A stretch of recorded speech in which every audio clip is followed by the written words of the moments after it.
Hello दोस्तों, स्वागत है आप सभी का आपके अपने यूट्यूब चैनल ए के फॉर स्टडी में। तो फ्रेंड्स, आज के इस वीडियो में मैं आप सभी के लिए क्लास 10 सोशल साइंस सेट 2 का सॉल्यूशन लेकर आ गया। जी हाँ दोस्तों, तो क्लास 10 वाले जितने भी छात्र छात्राएं जो इस साल बोर्ड एग्जाम देने वाले हैं, सभी विद्यार्थी शुरू से लेकर अंत तक इस वीडियो में बने रहिएगा। आज की इस वीडियो में हम लोग झारखंड बोर्ड द्वारा जारी किया गया मॉडल सेट 2 क्लास 10 का सामाजिक विज्ञान का सॉल्यूशन देखने वाले हैं। इससे पहले सेट 1 के ऑल सब्जेक्ट का ऑलरेडी बना दिया है। उन सारे वीडियो को नहीं देखे तो उन सारे वीडियो को आप लोग इस चैनल के प्ले पर जाकर देख सकते हैं। तो चलिए दोस्तों, आज की इस वीडियो को शुरू करते हैं। वीडियो को शुरू करने से पहले आप सभी से मेरा रिक्वेस्ट रहेगा, इस चैनल पर पहली बार आए तो प्लीज चैनल को सब्सक्राइब करके नोटिफिकेशन बेल को ऑल पर सेट करके रखिएगा। जी हाँ दोस्तों, आप सभी के लिए मॉडल प्रश्नों जो जितने सारे मॉडल सेट जारी किया गया है जेक बोर्ड के द्वारा ऑफिशियली जो कि जारी किया गया है, सभी का सॉल्यूशन देख के जाना काफी ज्यादा जरूरी है, क्योंकि आपका बोर्ड एग्जाम जो ऑब्जेक्टिव वाइज होने वाला है, इन्हीं सारे मॉडल पेपर से ही क्वेश्चन उठकर आने वाला है। तो सभी विद्यार्थी को मैं फिर से बोलना चाहूंगा, शुरू से लेकर अंत तक वीडियो में बने रहिएगा। सभी के सभी प्रश्नों को अच्छी तरह से देख के समझ के जाइएगा, और याद करने का रटने का कोई जरूरत नहीं दोस्तों, मैं पूरी तरह से समझा दूंगा हर एक क्वेश्चन को पूरे डिटेल के साथ। तो चलिए वीडियो में बने रहिएगा। देखिए दोस्तों, हम लोग सामाजिक विज्ञान को देखेंगे जो कि क्लास 10 वाले, तो क्लास 10 वाले शुरू से लेकर अंत तक वीडियो में बने रहिएगा। फर्स्ट क्वेश्चन आप सभी देख सकते हैं, 1789 ईस्वी में फ्रांस की क्रांति के समय किसका शासन था? जी हाँ दोस्तों, ये बहुत ही सिंपल सवाल है, बहुत ही इंपॉर्टेंट सवाल है। तो ये किसका शासन था? तो लुई 16वां का शासन था। तो ऑप्शन नंबर ग इसके लिए करेक्ट होगा। सेकंड क्वेश्चन देखिएगा दोस्तों, द स्पिरिट ऑफ लॉ नामक पुस्तक का लेखक कौन था? तो देखिए, द स्पिरिट ऑफ लॉ नामक का पुस्तक का जो लेखक था वो कौन था दोस्तों? वो मॉन्टेस्क्यू था, मॉन्टेस्क्यू। ऑप्शन नंबर ख हो जाएगा इसके लिए। क्वेश्चन नंबर 3 यानी कि नेक्स्ट क्वेश्चन देखिएगा, यह किसका कथन है, जब फ्रांस छिंकता है तो बाकी यूरोप को सर्दी जुकाम हो जाता है? देखिए, ये इतिहास का क्वेश्चन है दोस्तों, बहुत ज़्यादा इंपॉर्टेंट सवाल है। तो ये किसका कथन था? ये मैटरनिक का कथन था। ऑप्शन नंबर क हो जाएगा इसके लिए राइट। चलिए नेक्स्ट सवाल देखिएगा, जर्मनी का एकीकरण कब पूरा हुआ? देखिए दोस्तों, इसका आंसर अगर आप लोग किसी प्रश्न का जानते हैं तो कमेंट जरूर कीजिएगा। जर्मनी का एकीकरण कब पूरा हुआ था? तो ये हुआ था दोस्तों 1871 ईस्वी में। जी हाँ दोस्तों, 1871 ईस्वी में। यदि डेट पूछा जाए तो 18 जनवरी, लेकिन ऑप्शन पर यहाँ पर 1871 ही ऑप्शन है, तो ऑप्शन ग इसका करेक्ट होगा। क्वेश्चन नंबर 5 यानी कि नेक्स्ट क्वेश्चन देखिएगा, फेडरिक सरयू कौन था? तो फेडरिक सरयू बहुत ही प्रसिद्ध आदमी थे। ये कौन थे दोस्तों? ये फ्रांसीसी चित्रकार थे, फ्रांसीसी कलाकार चित्रकार। ऑप्शन को इसके लिए राइट होगा। चलिए नेक्स्ट सवाल देखिएगा, गांधी जी दक्षिण अफ्रीका कब गए? बहुत ही इंपॉर्टेंट सवाल है। गांधी जी दक्षिण अफ्रीका कब गए थे? तो 1893 ईस्वी में। ऑप्शन नंबर घ हो जाएगा इसके लिए। नेक्स्ट सवाल, चोरा चोरी, देखिए चोरी चोरा में हिंसात्मक घटना कब हुई थी? देखिए दोस्तों, एक कांड हुआ था, एक जगह का नाम है चोरी चोरा, जहां पर एक हिंसात्मक घटना हुआ था। ये कब हुआ था? ये महात्मा गांधी के असहयोग आंदोलन के दौरान हुआ था दोस्तों। ये 4 फरवरी 1922 ईस्वी को हुआ था, लेकिन यहाँ पर एक्चुअल में जो ऑप्शन में डेट मेंशन किया गया है दोस्तों, ये 5 फरवरी 1922। तो हम लोग इसी ऑप्शन के साथ जाएंगे, ऑप्शन नंबर क इसके लिए करेक्ट होगा। चलिए नेक्स्ट सवाल देखिएगा, क्वेश्चन नंबर 8 आपके पास आ रहा है, रोलेट एक्ट कब पारित हुआ था? तो रोलेट एक्ट एक कानून बनाया गया था दोस्तों, ये ब्रिटिश सरकार के द्वारा, कि जितने भी आदमी जो रहेगा उस पर ब्रिटिश सरकार एक ऐसा कानून उसके लिए बनाया गया था कि उस पर बिना मुकदमा चलाए उसे जेल में डाल सकते हैं, यदि वो आज़ादी के खिलाफ, आज़ादी के लिए कोई अगर आंदोलन करना चाहते हैं या किसी प्रकार के कोई अनशन करना चाहते हैं। तो ये कब पारित हुआ था दोस्तों? ये बहुत ही प्रसिद्ध जो एक्ट बनाया गया था ब्रिटिश सरकार के लिए, बहुत ही, तो ये था। तो रोलेट एक्ट कब पारित किया गया था? इसका अगर आंसर जानते हैं तो कमेंट कीजिएगा। तो रोलेट एक्ट पारित किया गया था दोस्तों 26 जनवरी 1919 ईस्वी को।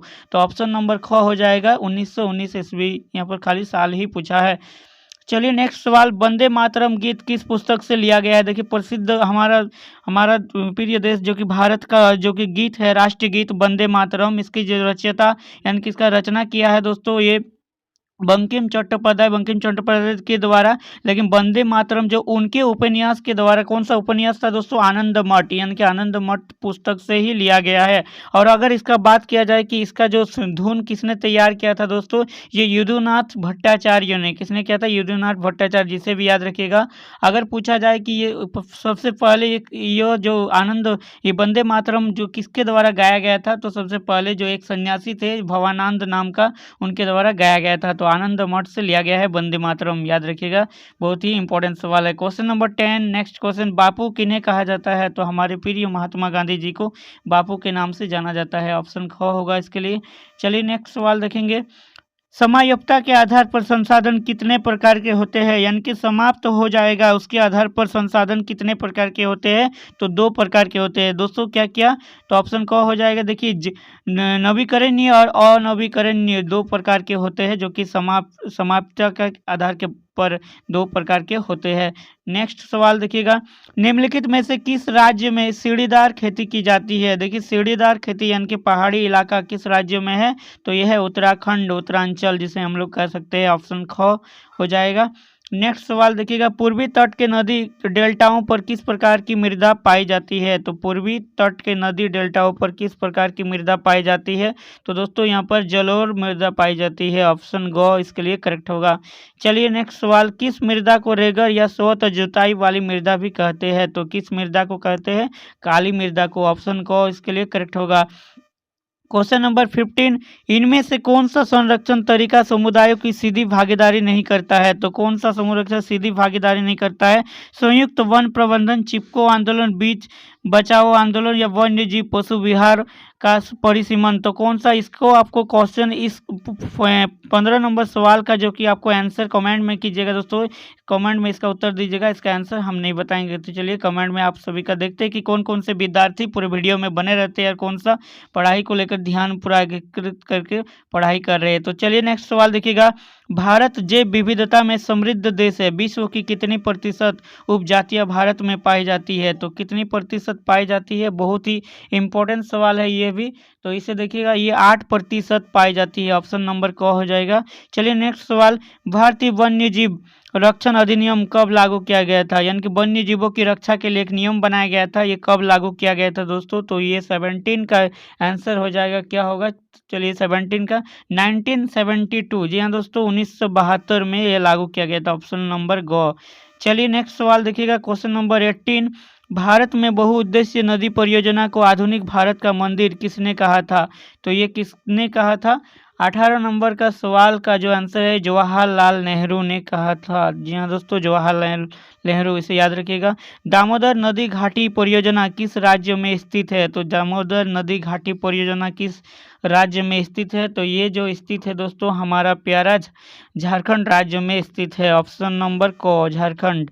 चलिए नेक्स्ट सवाल देखिएगा, क्वेश्चन नंबर 20, सरदार सरोवर बांध से कौन सा राज्य प्रभावित होता है। तो देखिए सरदार सरोवर बांध से कौन सा राज्य प्रभावित होता है, तो गुजरात होता है। ऑप्शन नंबर ख हो जाएगा। चलिए नेक्स्ट सवाल देखिएगा, क्वेश्चन नंबर 21, औसत आय यानी कि प्रति व्यक्ति आय की गणना किस प्रकार की जाती है। देखिए औसत आय की बात किया जाए तो किसी देश की औसत आय कितनी होती है, मतलब उस देश का टोटल इनकम कितना है, ये कैसे अनुमान लगाया जा सकता है। तो उस देश की कुल आय कितनी है और उस देश की कुल जनसंख्या कितनी है, तो कुल आय बटे कुल जनसंख्या, इसी से। तो ऑप्शन नंबर क होगा। चलिए नेक्स्ट सवाल, क्वेश्चन नंबर 22, विभिन्न देशों के वर्गीकरण करने के लिए विश्व बैंक किस मापदंड का प्रयोग करता है। तो देखिए जब बैंक का यहाँ पर नाम आया है, विश्व बैंक, वर्ल्ड बैंक किस मापदंड पर, क्योंकि जब बैंक का बात किया गया है तो इनकम देखेगा, मतलब कितना पैसा बन रहा है, तो प्रति व्यक्ति आय पर। तो ऑप्शन नंबर क हो जाएगा यहाँ पर। चलिए नेक्स्ट सवाल देखिएगा, क्वेश्चन नंबर 23, नवीकरणीय साधन का उदाहरण है। नवीकरण यानी कि उसे दोबारा बनाया जा सकता है, दोबारा वो उसको जल्दी खत्म नहीं होगा। तो देखिए कोयला, ये भी सीमित है, लिमिटेड है दोस्तों, ये सीमित है, ये तो होगा नहीं। पेट्रोल, ये भी सीमित है, ये भी नहीं होगा। भूमिगत जल जो कि नवीकरणीय स्रोत में आते हैं दोस्तों, नवीकरणीय साधन, क्योंकि भूमिगत जल एक बार रिसा के फिर से वो दोबारा बारिश हो रिसाइकल हो सकता है। क्वेश्चन नंबर 24, लोगों के विकास के लक्ष्य होते हैं। तो लोगों के विकास के लक्ष्य क्या होते हैं, समान होते हैं, भिन्न होते हैं या परस्पर विरोधी, अपरिवर्तित या इनमें से कोई नहीं। तो 24 का आंसर क्या होगा, यदि आप जानते हैं तो कमेंट कीजिएगा। तो चलिए दोस्तों इसका आंसर बताते हैं आपको, भिन्न या परस्पर विरोधी, यानी कि ऑप्शन नंबर ख हो जाएगा। चलिए नेक्स्ट सवाल देखिएगा, क्वेश्चन नंबर 25, एक मिनट दोस्तों, क्वेश्चन नंबर 25 को अब पहले देखना है। देखिए क्वेश्चन नंबर 25 में क्या कहा गया है कि रामू एक किसान है जिसने अधिशेष गेहूं को एक आटा मिल के मालिक को 10 रुपये प्रति किलोग्राम की दर से बेचा। फिर मिल मालिक ने बिस्कुट कंपनी को आटा 15 रुपया प्रति किलोग्राम की दर से बेच दिया। मतलब पहले कितना 10 रुपये प्रति किलोग्राम की दर से गेहूं बेचा, उसके बाद उसे बिस्कुट कंपनी को गेहूं को आटा बनाकर 15 रुपया प्रति किलोग्राम की दर से बेच दिया। फिर क्या हुआ, देखिए ध्यान से समझिएगा इस प्रकार के सवालों को। बिस्कुट कंपनी ने आटे के साथ चीनी एवं तेल जैसी चीज़ों का उपयोग कर बिस्कुट के 4 पैकेट बनाए। मतलब पहले देखिए गेहूँ था, गेहूँ को क्या किया आटा में बदल कर फिर उसका दाम उस पर बढ़ा के फिर बेच दिया गया। फिर क्या किया गया उस आटा से चीनी और तेल मिलाकर क्या बना दे बिस्कुट बनाया गया। फिर बिस्कुट का जो पैकेटिंग हुआ दोस्तों वो 80 रुपये में 20 रुपया प्रति पैकेट की दर से बेच दिया गया। यानी कि इससे पता चलता है कि जैसे स्टेप बाय स्टेप में दाम बढ़ते गया। अब देखिए सकल घरेलू उत्पाद की गणना में उपयुक्त में से किस वस्तु के मूल्य को लिया जाएगा। यानी कि अगर सकल घरेलू उत्पाद की देखा जाए तो जो मूल्य टोटल किस पर देखा किस पर निर्भर करेगा, गेहूं पर, आटा पर, चीनी एवं तेल। देखिए सिर्फ गेहूं को तो नहीं बेचा, फाइनली जो ज़्यादा दाम प्राइस हो गया क्या गेहूं से नहीं हुआ, आटा से नहीं। आटा मालिक को जैसे दिया फिर वो क्या किया उसका बिस्कुट बना दिया, बिस्कुट बना के लेकिन उसमें भी चीनी और तेल आया तब जाके क्या बना था बिस्कुट बना। यानी कि ऑप्शन नंबर घ इसके लिए करेक्ट हो जाएगा। चलिए नेक्स्ट सवाल क्वेश्चन नंबर 26। विनिर्माण की क्रिया किस क्षेत्र का भाग है। देखिए विनिर्माण यानी कि दोबारा निर्माण किया जाएगा तो ये किस वे कृषि एवं सहायक, द्वितीयक या प्राकृतिक। तो ये दोस्तों द्वितीयक क्षेत्र। तो देखिए क्षेत्र से रिलेटेड जितने भी सवाल है सभी के सभी सवाल आप लोग जरूर करके जाइएगा। Question number 27। अनीता एक साड़ी की दुकान में काम करती है। अनीता एक लड़की है जो कि एक साड़ी की दुकान में काम करती है जहाँ संवैतनिक अवकाश का कोई प्रावधान नहीं है। मतलब वेतन के साथ साथ कोई वहाँ पर छुट्टी नहीं मिलता है उन्हें। उसके बाद जबकि सीता एक सरकारी अस्पताल में नर्स है, जबकि सीता और एक लड़की है जो कि सरकारी अस्पताल में नौकरी करती है नर्स का, जहां उसे वर्ष में कुछ दिन संवैतनिक अवकाश मिलता है। मतलब कुछ छुट्टी भी मिलता है साथ में वेतन के साथ। इन दोनों में से किसका कार्य क्षेत्र संगठित है और किसका असंगठित है। तो ये सवाल पूछा गया है। देखिए संगठित और असंगठित किसको कहेंगे। तो सीता यानी कि जो सरकारी दफ्तर में काम करते हैं सरकार से अंडरगढ़ तो वो संगठित होता है। तो यहाँ पर कौन सीता संगठित है और अनीता असंगठित है। तो यहाँ पर ऑप्शन नंबर क हो जाएगा, फर्स्ट ऑप्शन ही इसके लिए राइट हो जाएगा। चलिए नेक्स्ट सवाल क्वेश्चन नंबर 28। एक मिनट दोस्तों, क्वेश्चन नंबर 28 ऊपर चला गया। क्वेश्चन नंबर 28 देखिएगा। अंतिम वस्तुओं के मूल्य में मध्यवर्ती वस्तुओं का मूल्य खाली जगह होता है। तो ये क्या होता है, पहले से ही शामिल, बाद में शामिल, शामिल नहीं। तो बताइए इसका आंसर क्या होगा। 28 का जो आंसर हो जाएगा दोस्तों ये पहले से ही शामिल होता है तभी जाके इस पर उसका मूल्य बढ़ता है। चलिए क्वेश्चन नंबर 29। राष्ट्रीय ग्रामीण रोजगार गारंटी अधिनियम कब अस्तित्व में आया। यानी कि मनरेगा जो जॉब कार्ड होता है मनरेगा के तहत जो काम मिलता है दोस्तों वो कब लागू किया गया है राष्ट्रीय ग्रामीण रोजगार गारंटी अधिनियम को। तो ये लागू किया गया था दोस्तों। ये बहुत ही सिंपल सवाल है, इसका आंसर बताइए यदि जानते हैं तो।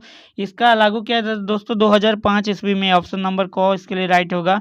और अगर पूछा जाए कि राष्ट्रीय ग्रामीण रोजगार गारंटी अधिनियम के तहत कितनों दिनों के रोजगार की काम का गारंटी मिलता है तो ये 100 दिनों के लिए मिलता है। इन्हें भी आप लोग याद रखिएगा, ये सेट 1 में पूछा गया सवाल है।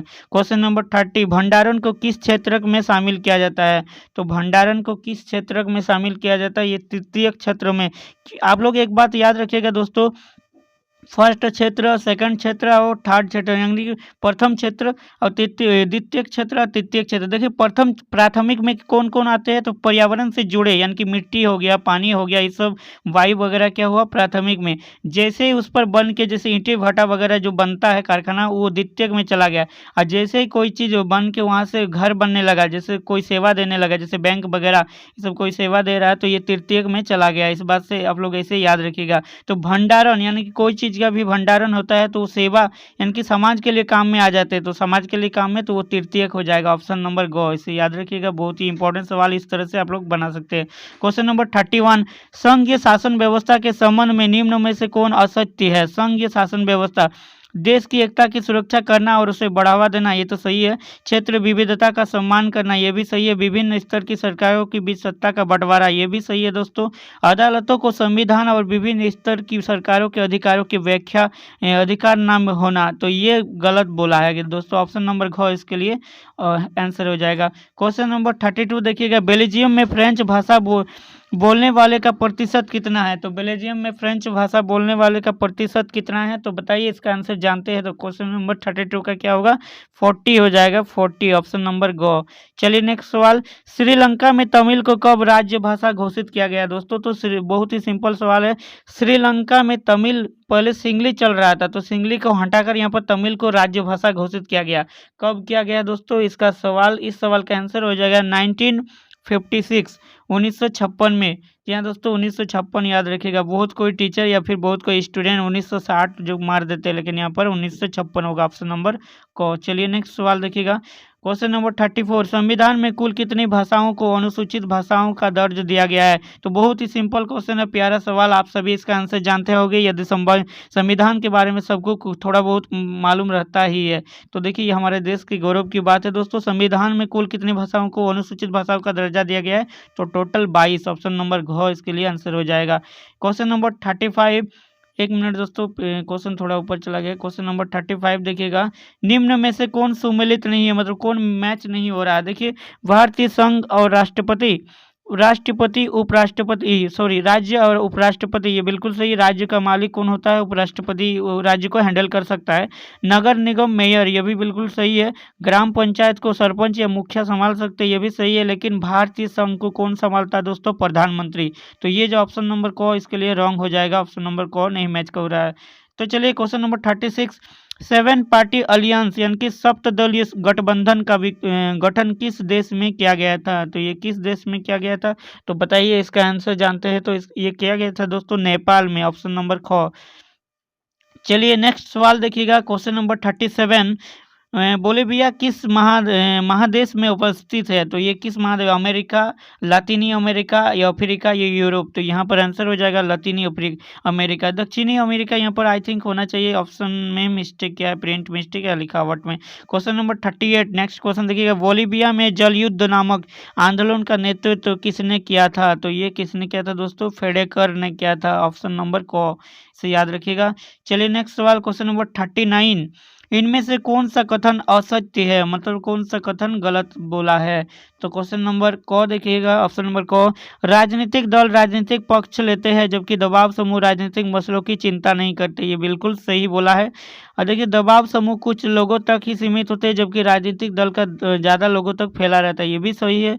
दबाव समूह सत्ता में नहीं आना चाहते जबकि राजनीतिक दल सत्ता हासिल करना चाहते हैं, ये भी बिल्कुल सही है।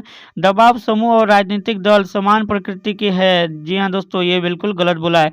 दबाव समूह और राजनीतिक दल दोनों अलग अलग होते हैं, तो ये बिल्कुल गलत बोला है। तो ऑप्शन नंबर घ हो जाएगा। चलिए नेक्स्ट सवाल, जो कि इस वीडियो का और इस मॉडल सेट 2 सोशल साइंस का भी अंतिम सवाल है। क्वेश्चन नंबर 40, नेपाल में SPA 7 पार्टी अलियंस ने किसे अंतरिम सरकार का प्रधानमंत्री चुना था? तो किसे चुना था? देखिए गिरिजा प्रसाद कोटराल को, राजा ज्ञानेंद्र को, राजा वीरेंद्र की या राजा महेंद्र? तो बताइए इसका आंसर क्या होगा?